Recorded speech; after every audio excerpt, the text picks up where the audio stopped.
If you think that smart cars are something out of science fiction, I'm going to prove you wrong.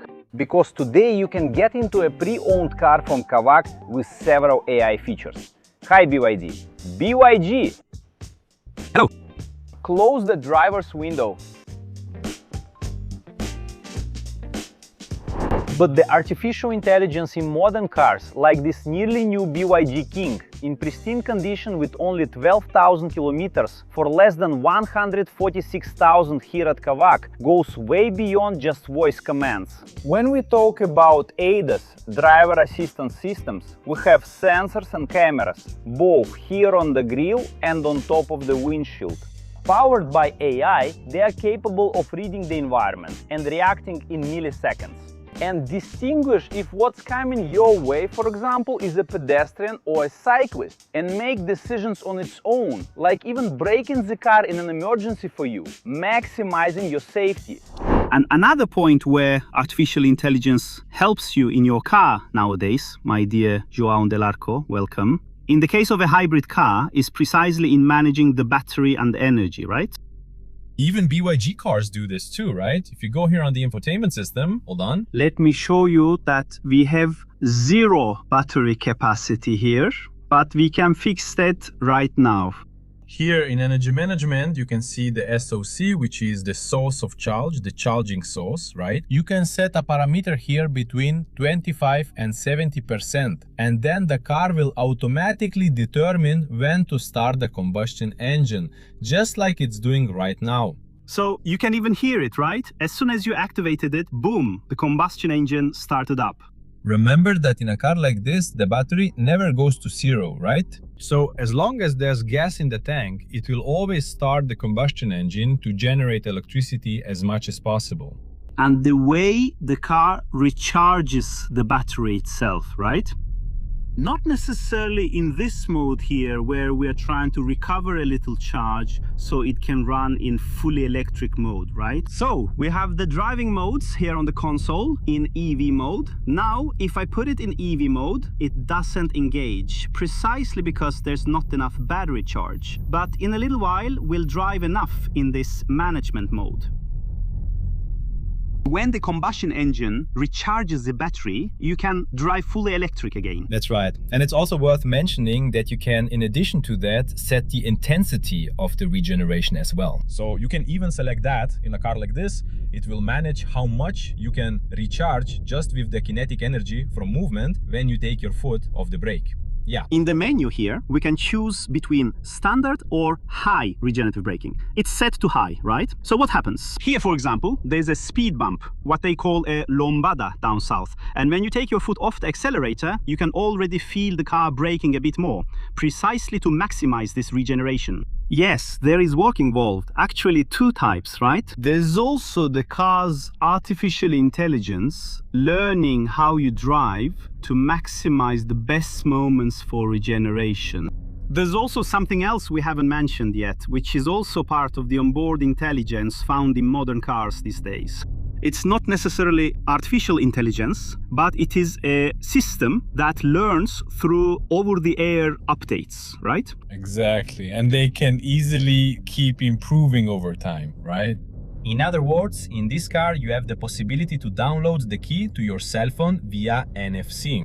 What is NFC? Near-field communication is short-range communication, like paying with your phone instead of a card. Contactless, right? Exactly. Contactless. You can do this by downloading the car key and placing it here. And then, of course, right?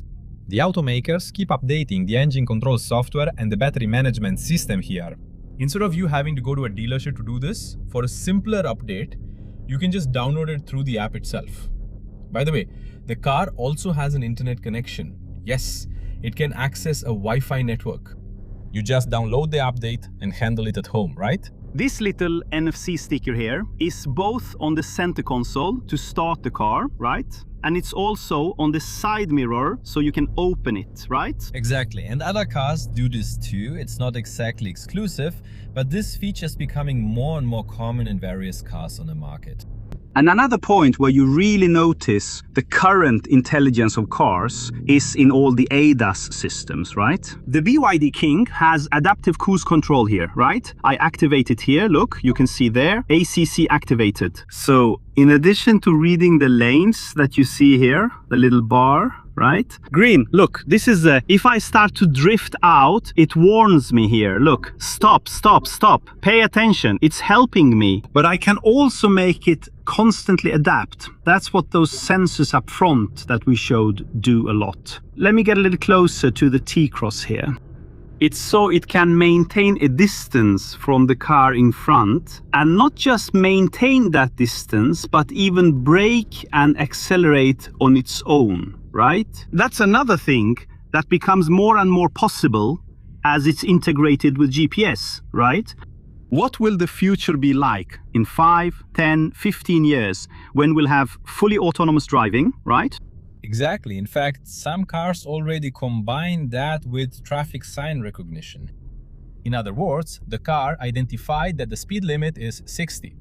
It can either switch to adaptive cruise control or alert you, right? It makes these readings smarter than the basic system, so you avoid those unpleasant little fines, especially when you didn't pay attention on highways where the speed limit changes very quickly. Here on the downhill, you can really feel it. It's keeping the speed and distance constant, so the car isn't picking up speed going down, right? Even though we're on a steep downhill here, it's acting to keep the speed steady. You can see the sensor there, it turns green to maintain it. So we were at 53 and now it dropped to 48, 47. The car is braking by itself, look. To keep a constant distance from the car in front, see? Up to 30 kilometers per hour, it's braking by itself. And it can also steer by itself with the lane keeping assist. It's interesting how the car is constantly learning nowadays, right? Whether through updates or through artificial intelligence. Another interesting thing Volvos do is calculate your range based on the route you entered in the car's built-in navigation, right? So the car will understand if there are more descents or more climbs, and it can, based on this reading of the terrain of the upcoming route, calculate your range and whether you can make it or not. Yeah, I've been an owner of an electrified Volvo for a long time.